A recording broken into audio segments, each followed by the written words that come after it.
Lost in Japan, Episode 3. Prinsesa sa Pinas, Alipin sa Japan. Yok mga kaitlog, it's me Pritsilog and today is my mom's birthday at ang special episode na ito ay para sa kanya. Ang isa sa pinakatumatak na sermon ni mom sa akin noon ay ang, "Hay nako prinsesa, paano ka mag-aasawa niyan? Wala kang alam." Ang hindi niya alam, doon ako nagsimula mag-isip mag-abroad.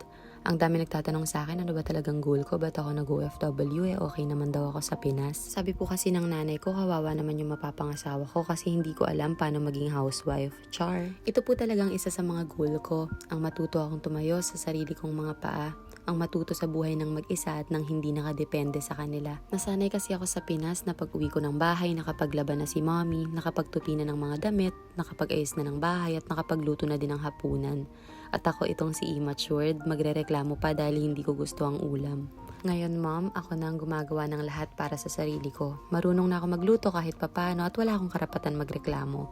Hindi na din ako mapili sa ulam kahit ano kakainin ko basta makatipid lang. Ako naglalaba at nagtutupi ng damit, nag-aayos at naglilinis ng kwarto pagkatapos ng mahabang araw ng pagtatrabaho. Ang mundong ginagalawan ko ngayon ay ang mundong ginagalawan ni mommy simula nung mga bata pa kami. Mundong nakakapagod, magulo, masakit sa ulo, hindi mapagkasyang oras sa dami ng dapat gawin at hindi na alam minsan kung ano ang uunahin. Isama mo pa yung isipin sa budgeting. Gets ko na si mom ngayon kung bakit gano'n na lang siya magsungit noon pag may nilalagay akong chichirya sa cart ng grocery. Kasi hindi yun kasama sa budget. Ngayon ko nakita ng sobra kung gaano kahirap maging isang ina sa loob ng sarili mong tahanan. Partida, wala pa akong asawa at anak niyan. Kaya ngayon, Mi, pag sinabi mo ulit na, "Hay nako prinsesa, paano ka mag-aasawa niyan? Wala kang alam." Ito na yung sagot ko. Madami-dami na akong alam, Mi. I already know how to do it professionally. Pwede na ako mag-asawa pero choice kong hindi pa muna. Hayaan niyo muna akong tuparin yung mga pangarap ko para sa sarili at para sa inyo. Dahil ang tamang tao ay marunong maghintay. Huwag ka mag-alala, Mi. Bibigyan din kita ng apo soon. Sorry kung hindi ko pa prioridad sa ngayon. Hayaan niyo akong maghanda sa lahat ng aspeto, pisikal, pinansyal, mental at emosyonal. Salamat, Mi, sa mga payo at paalala mo.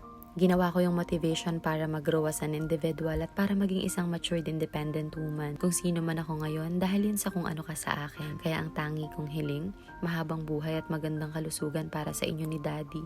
Madami pa akong pangarap at gustong mangyari at sana lagi pa rin kayong nandyan sa tabi para sumuporta at umalalay. Dahil sa bawat kong galaw at sa bawat kong sakripisyo, kayo ang isa sa mga dahilan kung bakit ako matatag na humaharap at lumalaban. Maligayang kaarawan, Mom. Mahal kita. Ja, Mata.